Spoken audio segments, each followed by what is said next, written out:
And for those on Facebook Live who we're meeting for the first time, my name is Michael Goldberg, and I am one of the professors for this class alongside Doug DiGirolamo and Megan Whipter and her daughter.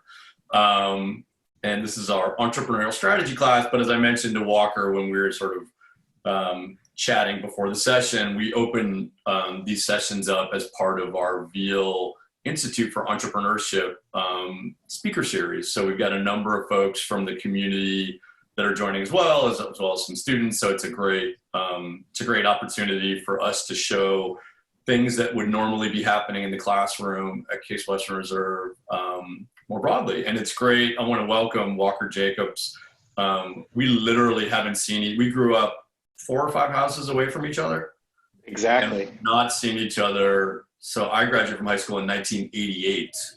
So probably since then, but so it's good. It's good to have you here. We were hoping to get you in person in Cleveland, but obviously we're in a new time, probably some of which we'll talk about today. So we'll look forward to welcoming you back to Cleveland and to campus at some later date, but it's awesome to have you via Zoom today. And I am going to turn it over to Shavika Agarwal, who's a biomedical engineering undergrad and is going to be our moderator today. And we'll just go from there. So again, thank you for the time. Go ahead, Shavika. So hi, everyone. Like Michael just said, my name is Shavika Agarwal. I'm a second-year student at Case Western Reserve University. And like he already said, I just want to welcome everyone from the community and in the class to our entrepreneurship speaker series. I want to thank Walker for joining us today. For those of you who don't know, Walker is a Chief Revenue Officer at Twitch, and he also has other experience working at Fandom, Clear Channel, Outdoor, and Turner Digital, the cable television division of Time Warner. So I just want to thank you, Walker, for joining us today. For viewers who are watching, if you want, you can put questions in the chat box, and I'll try to get to as many as I can. So Walker, you can start off. Thanks so much for having me. It's really nice to be here. I have to say, Michael, I was surprised you chose not to put this on Twitch, but I'm glad to support the competition just the same.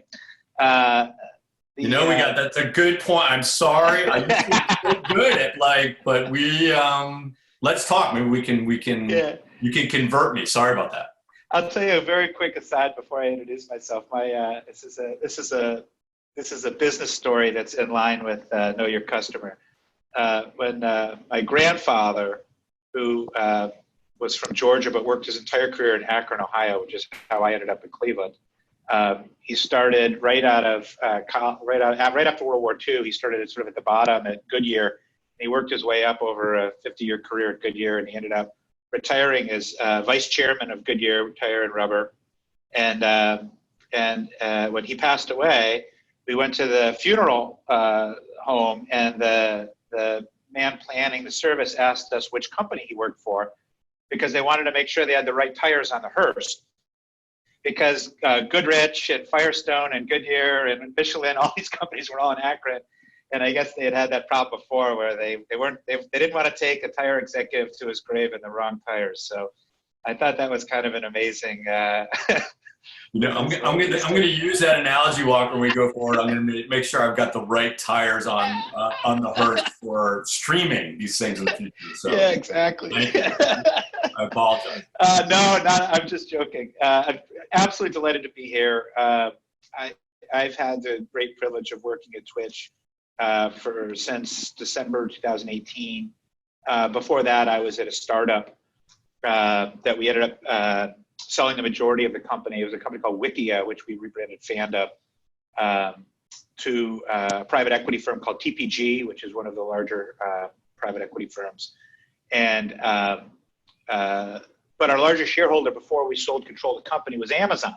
And Amazon is also the owner of Twitch. And Jeff Blackburn, who's one of the senior leaders at Amazon, has been a direct report to Jeff Bezos for some 25 years, was on our board of directors. And that was really valuable for me to get experience getting to know him and our other board members there.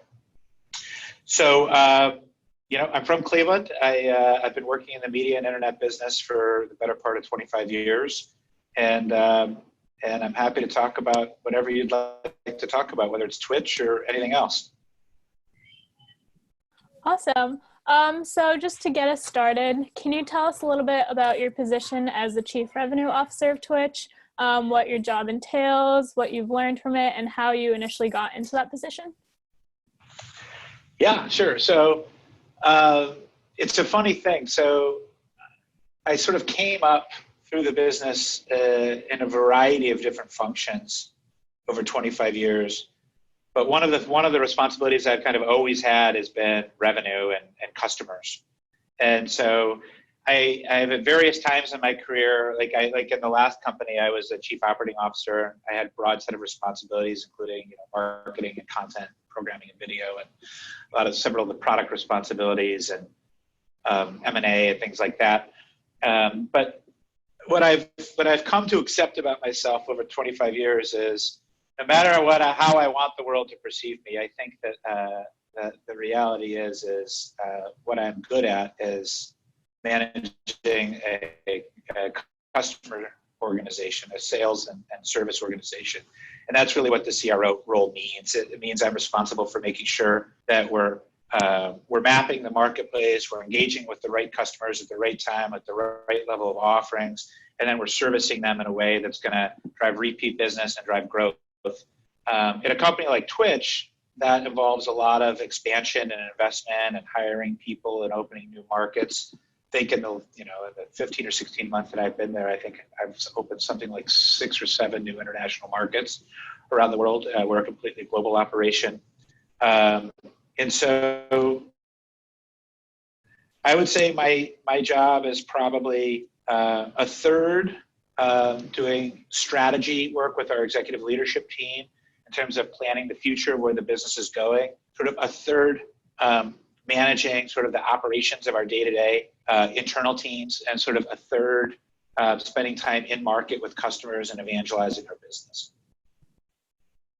So Twitch's headquarters is located in San Francisco, but you mentioned before that you work out of the New York office. So how has that, just not being located at the headquarters, how has that impacted your work? Well, it's been a lot more travel, but I travel a lot as it's really. Twitch kind of went from sort of a small company to a medium-sized company, and now we're kind of in the medium-sized to big phase of our growth. Can you see me fine? It just said my connection was unstable. Yeah, you give me a thumbs up. Okay, so we're now in this sort of next phase of growth.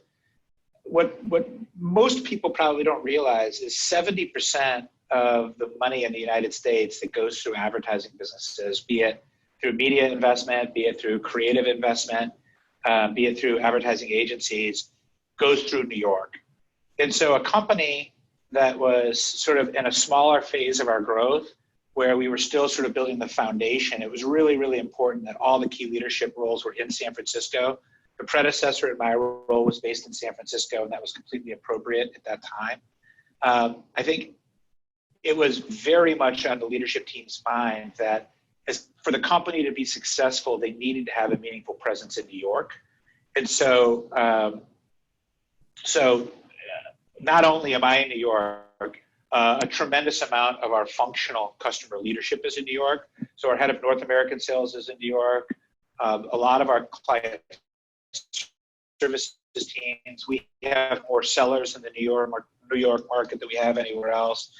In fact, we just we got a new office in New York. Are you still there? I feel like this is freezing. Hold on a second.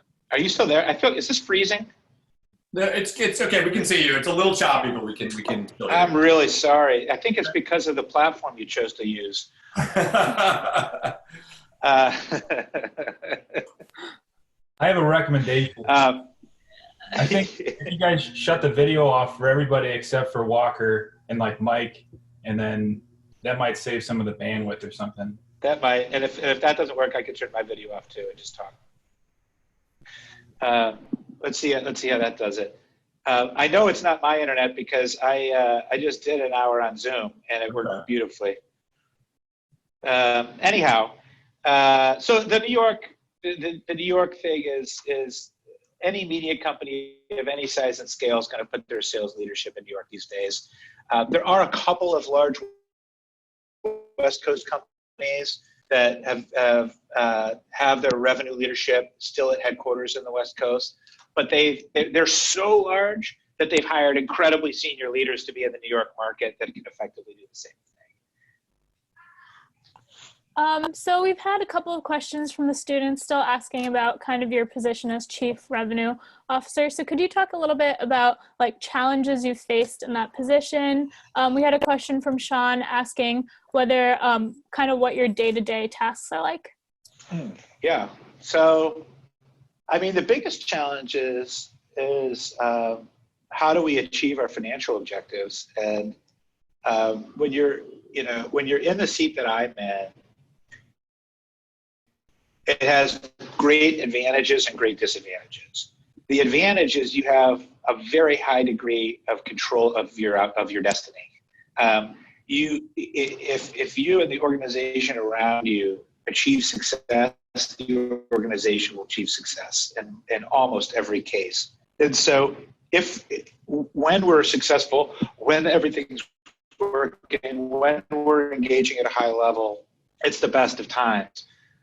When things are not operating perfectly and customers aren't engaging and transacting for whatever reason it is a tremendous burden and a tremendous amount of stress, and you feel like you're carrying an entire organization on your back in terms of how do we work our way through this? How do we make sure that we can sort of have a successful outcome? And so sort of how that manifests itself in a day-to-day, generally speaking, it changes. And we need to be dynamic enough to be able to respond to sort of real-time things that are happening in our business. I have sort of a series of things that are sort of always on. That's sort of our executive leadership meetings and our business planning, my own team's leadership meetings and our own planning. And then we do quite a bit of sort of analytics and I spend a lot of time evaluating our business on the numbers, and really I have a strategic planning organization that I've invested a considerable amount of time and money developing so that we can sort of understand what's happening in our business, where we're achieving high levels of efficiency and growth, and where we're not, and identifying them early and remediating any issues we have as quickly as we can.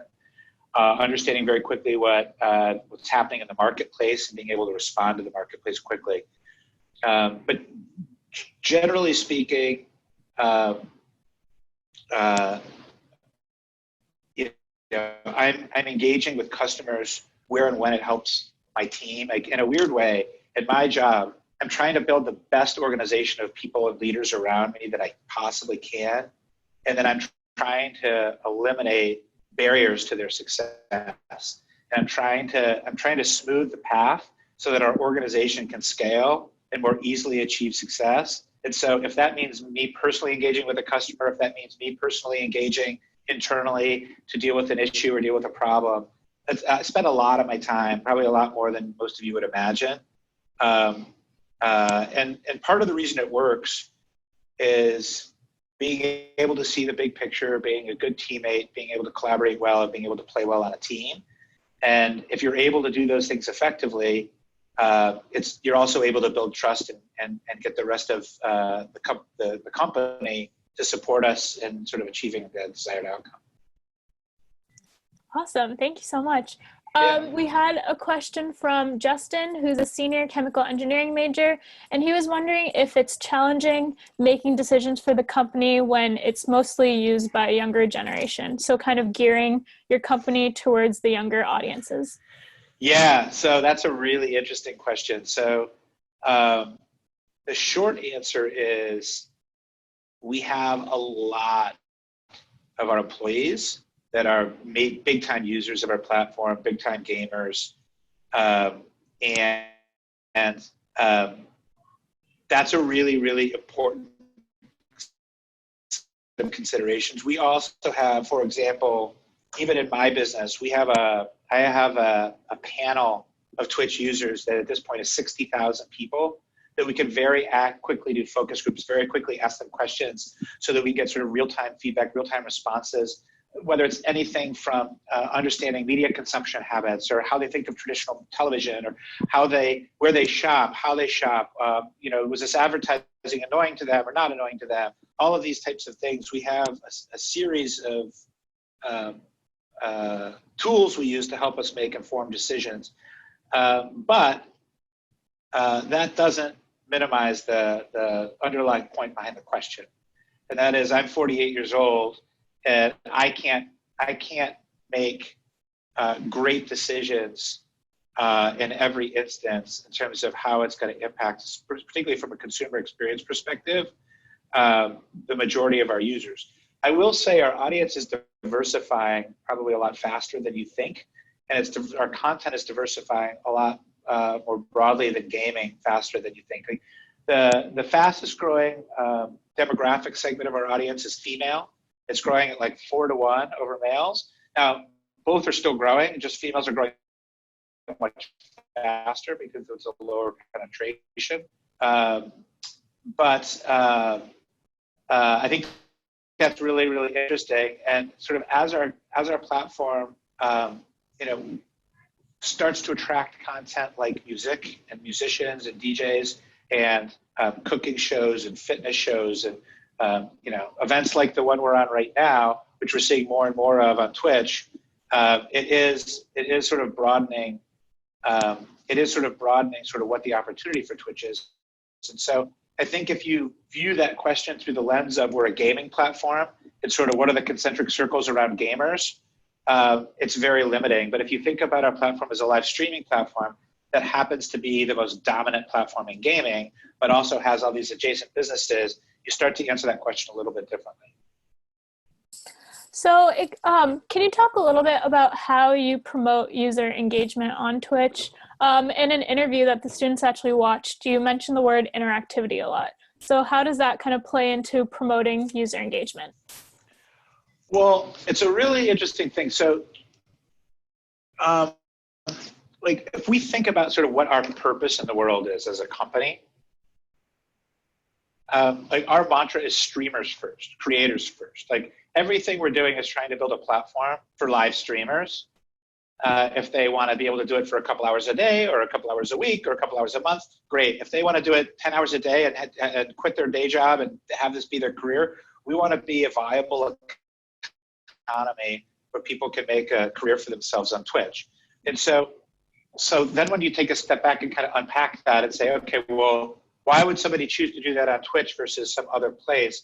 There's a handful of things that make Twitch really special. The first one is that the audience is young and engaged, which I think is more than anything, it's a function of the streamers themselves and their personalities and the content they're choosing to stream, which is largely still video games and esports. But it's a highly immersive platform.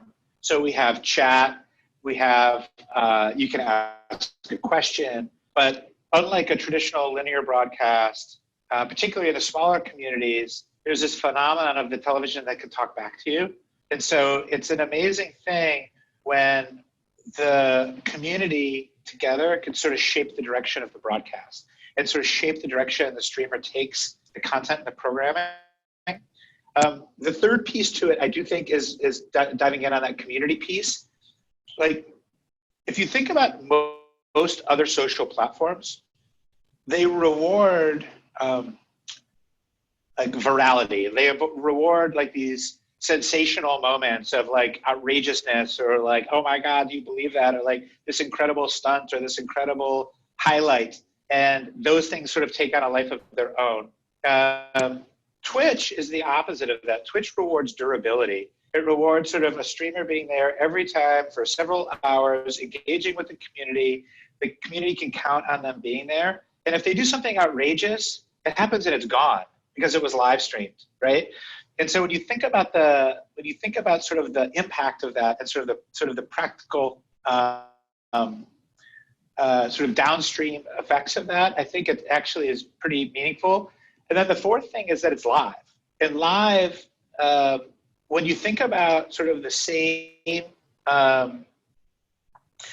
impact from like watching live sports on television, or being at a live event, or being at a live music show, or watching like a live musical on television, or a live award show on TV, part of why the engagement levels are so much higher is because you don't know what's going to happen next. And you feel like if I leave, I'm going to miss it. I can't watch it later. And nobody wants to watch yesterday's, basketball game today. Like it happened and it's over. And so I think when you combine sort of all of those things together, it's not about us as a company driving interactivity or like how we promote interactivity. It's actually the sort of features of the platform allow the streamers themselves to do it with their community, if that makes sense.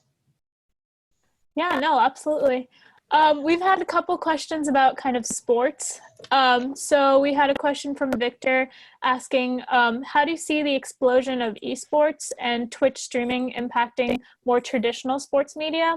And then we also had another question from Max Pennington, who was wondering if you've considered bringing esport betting into Twitch. Okay, let's take the first one first, and then we'll get to the second one. So to give you a sense of the esports marketplace, there's kind of two markets of almost equal size.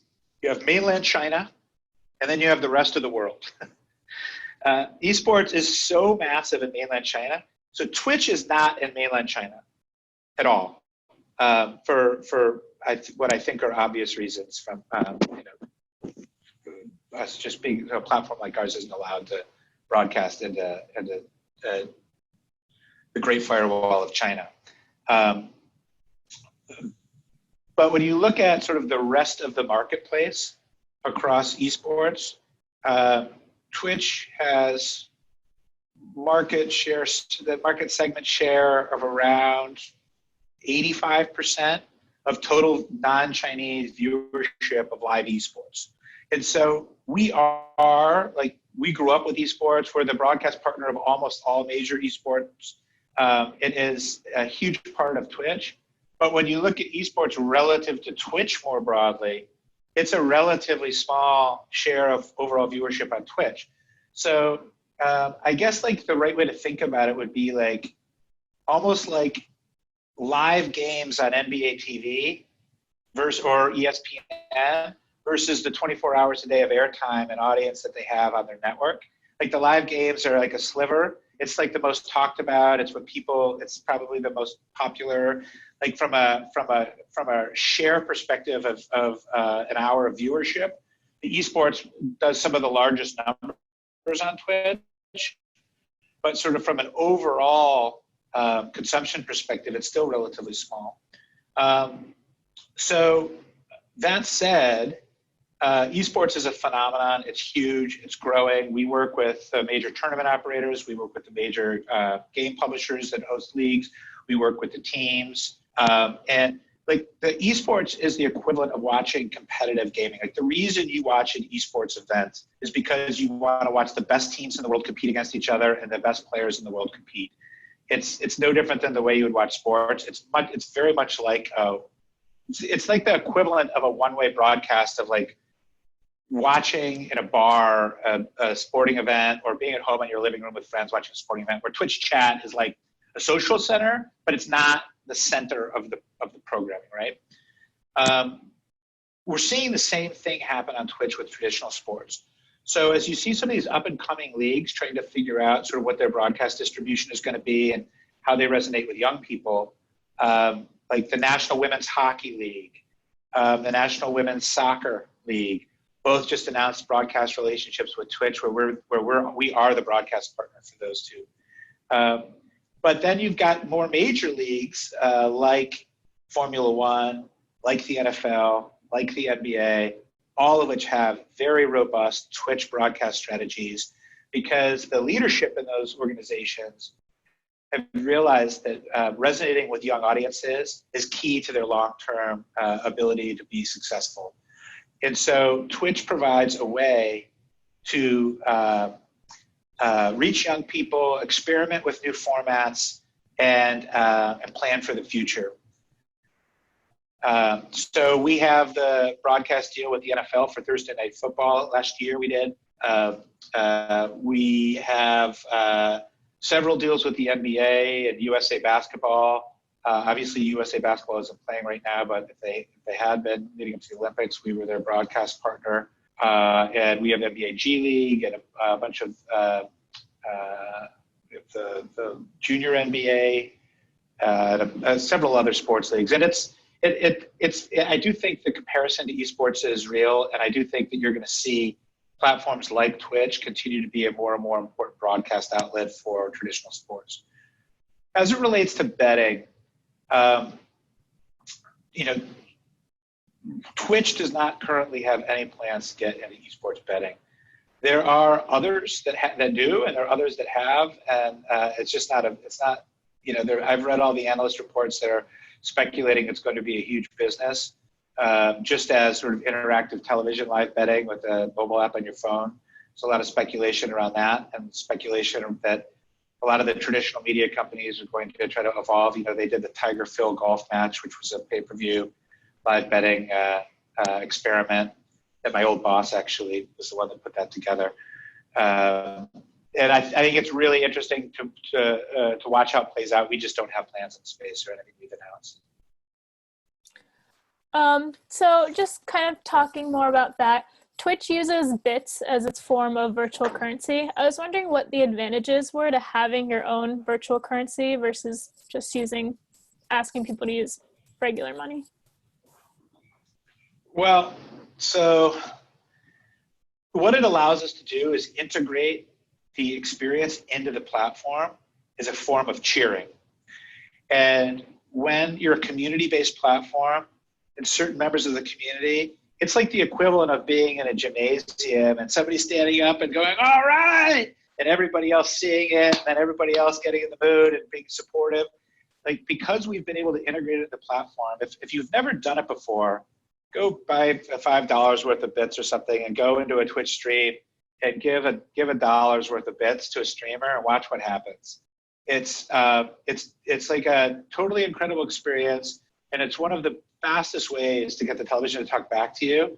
And like Shaviko, and if you were to go in and go into a small stream and say, hey, I'm new here, this is awesome, they'll be like, welcome, everyone will welcome you in. And then when something exciting happens, if you like give a donation of bits, it comes across the screen, and the streamer will like stop what they're doing and be like, Shaviko, thank you so much, this is amazing. And then everyone else will start typing your name. If it's just like a cash transaction on the side or a Venmo or something like that, like you lose all of the magic of the community impact that sort of the bits economy delivers.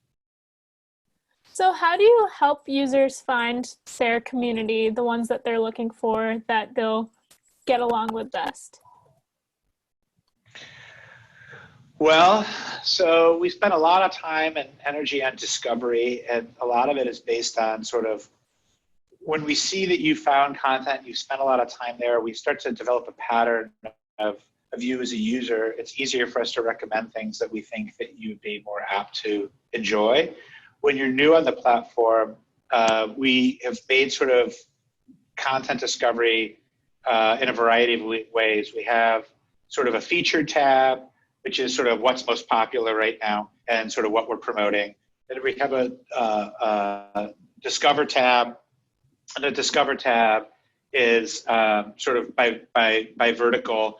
And then we have a Browse tab that lets you go really, really, really, really deep into sort of different sort of segments of the way the content's organized. I mean, just to put it in perspective, at any given second of the day, there's over 500,000 channels live on Twitch. Like different stream, like think about it like a television channel. Each streamer is their own channel. There's over 500,000 people at any second of the day broadcasting on Twitch. Like at any, right now, if you were to go on Twitch, there's well over 1.5 million people. There's like at any second of the day, there's you find 1.5 million people.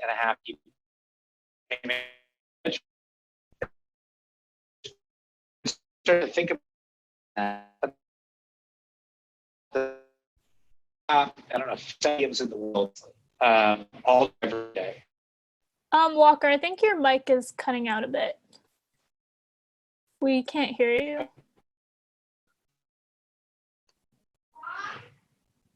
Yeah, I just turned my video off. Okay.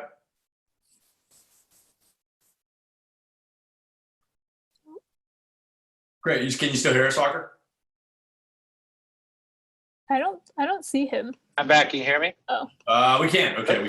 I'm here. Okay, there you go. Okay. I'm really sorry. I don't know what just happened. It's so crazy. Okay. Oh, there you are. Okay, great. Yeah. Sorry about that. No problem. I don't know where I lost you. I'm sure it wasn't that important. I'm going to turn off my video. Oh, okay. Right. So I was wondering, you've mentioned that you've spent some time in various communities yourself. I was wondering if you have a favorite community within Twitch that you enjoy going back to. Oh, gosh, that is such a great question. So I've gotten to know a lot of the streamers, obviously in my job, and so I have personal relationship with a lot of them. There's a young woman named Pokimane who's very, very well known. I'm sure some of you, if you're Twitch users, you know Poki. She came over to France to camp with us last year to do several panels with customers, and she did such an amazing job. And I just found her so impressive, and she's such an incredible entrepreneur that that I find myself checking in to see how she's doing from time to time. There's a guy named Ben Lupo, who is also one of the larger, more well-known streamers. His name on Twitch is Dr. Lupo. He has raised millions and millions and millions of dollars for St. Jude's Children's Hospital on his Fortnite streams, and he's just an absolutely incredible guy.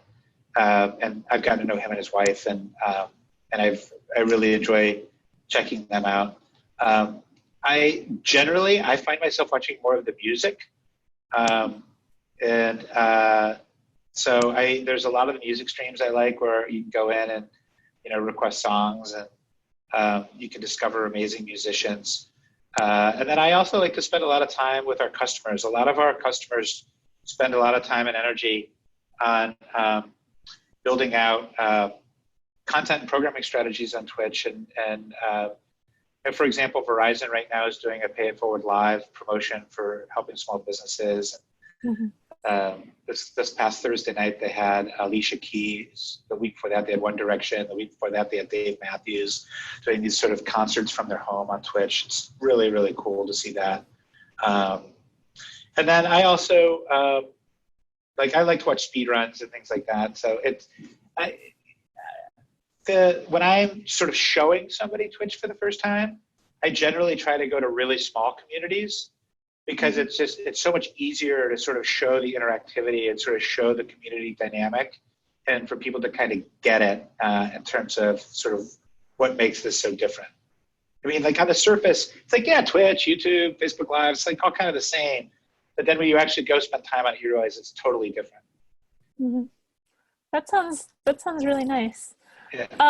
So now I'm going to transition a little bit, and I want to talk about your relationship with Amazon. So you said Amazon owns Twitch. So I was wondering if you could talk a little bit about what it's like working with Amazon. Do they kind of let you run autonomously, or do you work very closely with them?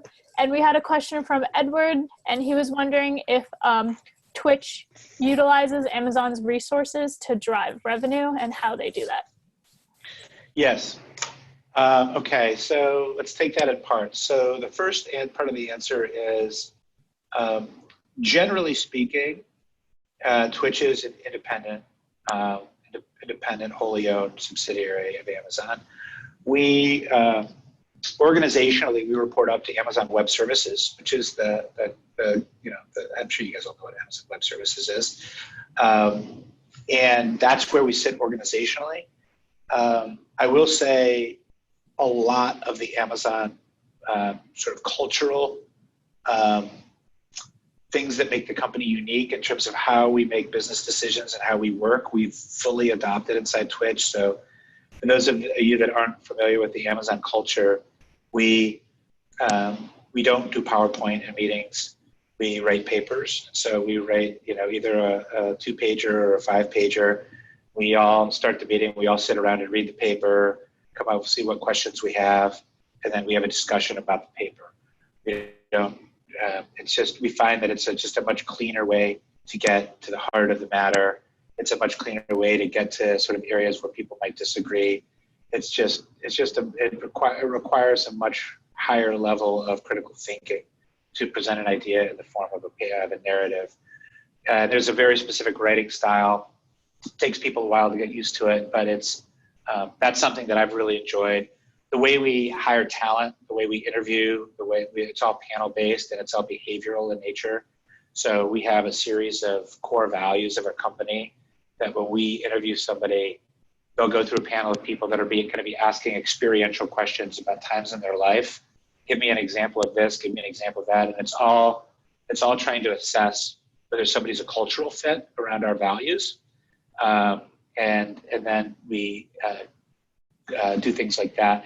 In terms of my experience with Amazon, while we are independent, Amazon has an incredibly successful advertising business. So I work very closely with the leadership there. I've gotten to know all of their executive leadership. I spend a lot of time with them. I get advice from them. We collaborate from time to time. And I think that will continue to get stronger.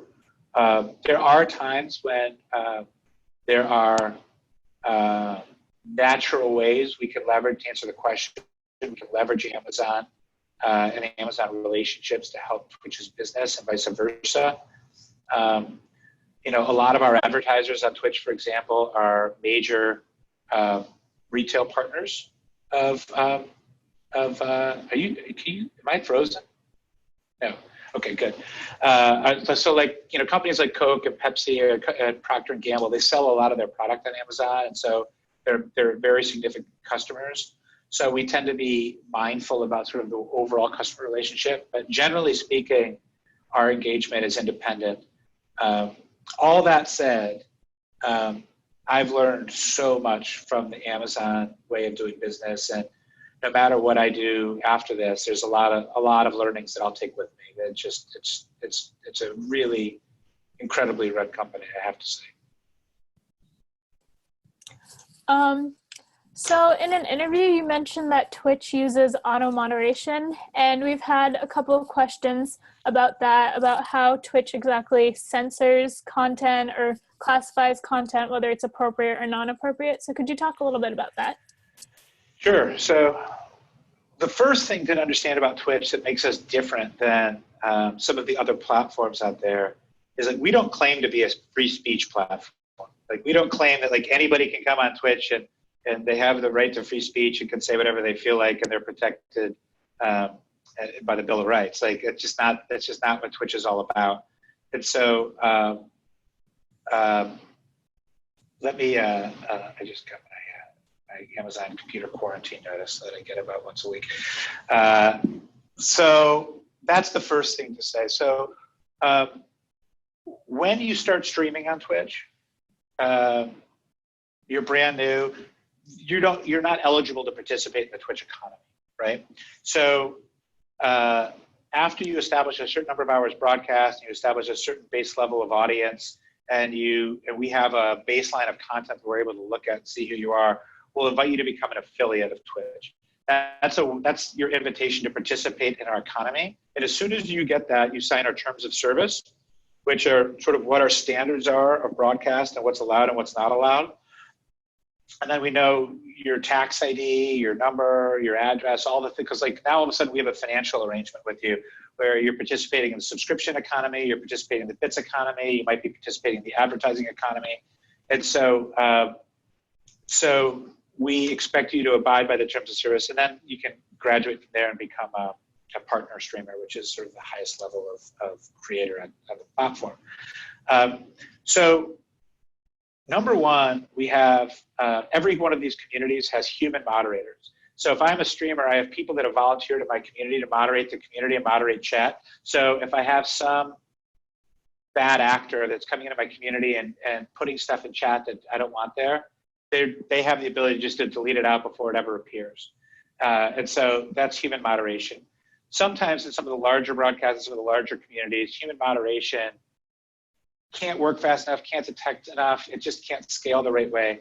So we actually have built a series of settings. So as a streamer, I can decide like, hey, listen, I'm playing Grand Theft Auto. There's some adult subject matter here, and I'm a vulgar person, and I'm going to curse. So long as I'm inside the terms of service, that's fine. And I can set my auto moderation settings to the lowest level, and it's fine. But it's going to be labeled as mature, and you're not going to show up in some of the recommendation, and we're not going to organically drive traffic to your channel the way we might otherwise. Then the streamer has the ability to ratchet up the auto mod settings for their community, where it's detecting things like different types of language, different types of, it's all kind of intent-based, right? It's all about, like, is somebody in the community intending to incite violence or, racism or these types of things.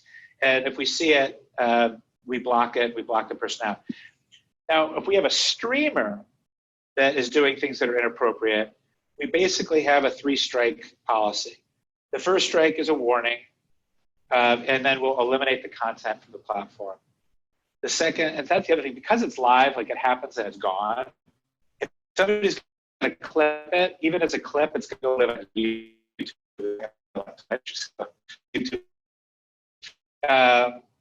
If something inappropriate happened on Twitch that goes viral, it's not going to happen with us. The second strike is a temporary ban, and the third strike is a permanent ban. And so, mind you, if you've spent months and months building a community and building a follower, and like you've built the foundation of a business on Twitch, the price of losing all that, being permanently banned, is pretty significant. So, generally speaking, it doesn't become an issue, and people abide by it, and especially after they get a warning, they kind of get it. So hopefully that answers your question with enough specificity. Yeah, absolutely. And that actually transitions well to my next question. So this comes from Matt Goldberg. He is asking, how does controversies on Twitch affect the revenue or viewership count? So he gave an example about Alinity abusing her cat and not being punished. Yeah. So I was wondering if you could talk about that. Shout out to Matthew Goldberg, by the way, sitting downstairs in my house. Yeah, that's a fantastic question. So we have a trusted safety team, and what they have put in place are a series of, like a framework of how these decisions get made so that we can be consistent. And I think that, like everything in the world, sometimes you discover fragile points in a well-intended framework. So generally speaking, when things happen around controversy that are controversial, we either deal with them directly or we put them through a framework and we try to articulate and explain to the community as best we can why we made the decision we made and why that's the policy. In the specific example you gave, that's what we did. And I think there was a little bit of a backlash amongst the segment of the viewership. Those things happen from time to time. From a macro perspective, we didn't see meaningful impact to our business as a result of that particular incident. But that's not to say that that's not something that that I don't think about a lot. I mean, it's, the nature of being live is you're exposed, and the nature of having 500,000 people broadcasting on your platform at any given time, the thought that somebody could say or do something so outrageous that would put us in a compromised position is a very real phenomenon. And so we spend a ton of time and energy on trusted safety and thinking about how we best prepare ourselves to provide the service we're providing to streamers, and at the same time being a sort of a welcoming, safe space for communities to gather. And it's sometimes that's easier said than done, but I have a ton of confidence in our teams. It's a great question, by the way. Shout out to Matt Goldberg. So we had a question from Jason Shin. He was wondering how you balance increasing interaction between viewers and streamers while also protecting the brand safety of advertisers, and which revenue stream do you think has the most room for innovation? Well, So the interactivity piece isn't really a revenue stream. So like we make money, like we make money in 3 ways, and streamers make money in 4 ways. So we participate in subscriptions, we participate in bits, and we participate in advertising. Each one of those businesses have a different margin profile for us. And I'm probably not going to be able to get into the specifics of the different margin profiles of those revenue lines, but they're different. All of which are great for streamers. Streamers have a 4th revenue stream on top of that. That's if they're able to do endorsement deals or sponsorship deals directly with brands. That's something else that they're able to do. I think the question is does advertising hurt audience growth? I think is sort of the essence of the question. And I think it's a really careful balance. You know, when advertising is done well, it's to the direct benefit of the streamer. So this isn't like Twitch coming over the top to sort of scoop some cash off. Every single ad that runs on Twitch, every single video ad that runs on a channel, the streamer on that channel is participating in the revenue from that. And so the streamers that have figured it out, like we're trying to give them tools to help them understand how to go to ad break and hold an audience, how to come out of ad break and sort of give their sponsor value. When we work with an advertiser, we're really helping them understand exactly the environment they're buying, exactly the streamers they're buying, exactly what the utility of the I would call it the sort of benefits of their investment are, and it's different in different places on Twitch. And we continue to innovate. I mean, we're trying lots and lots of new things. I don't know if any of you saw the Streamer Bowl thing we did in Miami after right before Super Bowl. We did a sort of a celebrity pro-am in Miami with a bunch of current NFL players and a bunch of big Twitch streamers. It was a Fortnite tournament. In that event, we tested with picture-in-picture ads. So what was happening is like you actually never left the action of the tournament, but the tournament would go up into the corner, the video ad would run, and then the thing would return. So we're starting to experiment with sort of less disruptive forms of advertising that will continue to drive the economy and allow these streamers to have a viable business. Like, but if advertising is an absolutely essential revenue stream for our streamers to be able to have a viable business for themselves, given the way our sort of revenue channels are structured today. It's just critically important. So we continue to innovate there. So now, as we're kind of nearing the end, I wanted to talk a little bit about COVID-19. We've had a lot of questions about that. So a question from Marissa, Mary Kate, David. Basically, everyone is wondering how COVID-19 has impacted Twitch, whether revenues have increased, and also what Twitch is doing to help the community. So I don't know if any of you saw StreamAid. StreamAid was an event we put together about 2 weeks ago on about, I don't know, 5 or 6 days notice, where we did a 12-hour like telethon, marathon. We got celebrities across music and athletes and other celebrities and all the Twitch streamers, and we ran simultaneously for 12 hours across all the participants' channels and sort of 3 main hub channels on Twitch, the /Twitch Music, and /Twitch Rivals, which is our competitive gaming platform. We ran everything from a Fortnite tournament to a competitive Uno tournament with celebrities. I mean, we had everybody from Joe Jonas and a bunch of NFL players and whatnot playing in these various tournaments. On the music side, we had everybody from Garth Brooks and John Legend and Barry Gibb from the Bee Gees, all the way to the biggest K-pop bands in the world, to a lot of the musicians that you guys are probably fans of, that a lot of the young people like that I'm not as familiar with. We're streaming all day. We raised $2.8 million that day in 12 hours that we donated 100% of to the World Health Organization COVID-19 Response Fund. We've also hosted a ton of other fundraisers in partnership with others, and there's more coming up.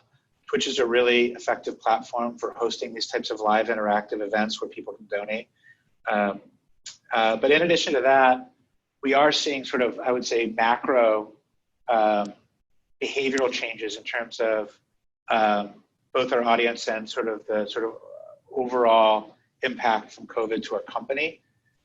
In my experience, it's been kind of a tale of two cities. We feel this like very, these competing polar opposite forces at play. On the one hand, as more and more young people are home and not able to leave their house, more and more of them are turning to Twitch for entertainment. We're seeing audiences grow. We're seeing new audiences find the platform. We're seeing the time spent in consumption. It's a very, very meaningful acceleration. And we're also seeing new verticals and new types of content expanding dramatically on Twitch. And that's been incredibly exciting. Music has been a very notable one. There's also an entire segment of DJs that are spinning on Twitch every single night that are totally amazing to watch if you haven't gone and watched. And they're all drawing huge numbers. The opposite tension that we feel, and something that we're really sensitive to, is part of what's driving this, obviously, is a global pandemic. There's seriously concerning leading indicators in the global economy. And so many of our customers and people in our community and our employees are suffering. And as our customers' businesses are suffering, that doesn't necessarily translate to immediate economic returns for Twitch, nor does any of this guarantee sort of a permanent new baseline. And so we're being very cautious and very careful in terms of how we think about it ourselves and how we talk about it, because none of us really know. We don't know how long this is going to last. We don't know how profound the impact is going to be to our customers and the economy. We don't know sort of the lasting impact on Twitch. But what I can tell you is we're very glad to have provided some really interesting services during this time and to have been able to entertain and provide welcome respite to large audiences around the world. That's kind of how we think about it. Yeah, and I heard StreamAid went really well and all those artists and everyone coming in. So that sounds great. So I think we only have time for about one more question. So to kind of start wrapping up, we had a question from Ariel, and she was wondering where you see Twitch in 5 years from now, and how do you picture certain aspects of the company will have evolved from the way it operates today? I'll put my video back on. We'll see if it works. I believe Twitch is much closer to the beginning than sort of what a fully evolved business looks like. I think that several aspects of our business are kind of theoretical and experimental in nature, and we've sort of proven out the hypothesis around sort of live interactive shared community broadcasting. And I think gaming is kind of the tip of the spear, and gaming is the thing that's led the way. I think gaming is going to sort of remain sort of core to our DNA as we go forward. But I see Twitch evolving into sort of mainstream mass entertainment. I think the notion of community-based two-way broadcasting is I think it's as profound as sort of when radio, when television launched, and sort of early programmers on television wanted to put radio shows on TV. That lasted for a few years. At some level, traditional broadcasters that want to put a slate of television shows on Twitch is that level of absurdity. And I think that when you see programmers, that's most programmers are still homegrown streamers doing it in their basement, and the big ones are have tricked out rigs and better sets and stuff. But it's still, largely speaking, single person operations or small operations. As we start to get more sophisticated production, more sophisticated writing, much more sophisticated programming that are able to take advantage of what live and community and interactive, I think there will be some smart entrepreneurs that come into a space like Twitch and really take the capability to the next level. And I think that we're just scratching the surface. So I think that I think Twitch and platforms like Twitch are the next generation for the next 30 or 40 years. Forget about 5 years in terms of sort of what live interactive shared entertainment is going to look like. Awesome. And entrepreneurship is why we're all here. So hopefully that will definitely impact Twitch in the next 30, 40 years, as you said. I'll toss it back to Michael, but thank you so much, Walker. You've given us all so much information, and we've learned so much. Thank you so much. It's been a delight to be with you. Appreciate it. Great. Shavika, great job moderating. The move, Walker, to the student moderator has shown me, I think we're training a lot of good future either professors, talk show hosts, journalists, or maybe entrepreneurs as well. But it's great. No, Shavika, you did a great job and really good questions from the chat. And thank you for incorporating Matthew Goldberg's question. It's funny, you helped me at least move up one notch on the coolness scale from my son. He was like not super interested in anything I'm doing. So when I told him that you were coming, he had a lot of questions actually about other folks that have left the platform and are coming. So maybe he'll follow up with you. But anytime, I'd love to hear him. Good. Just quickly for those that have an interest, this actually is an interesting kind of entertainment / platform week. Tomorrow, Walker, for your interest, we've got actually a college roommate of mine named Jonas Pate, who is dropping a show on Netflix tomorrow called Outer Banks for awesome. More of the teen demographic.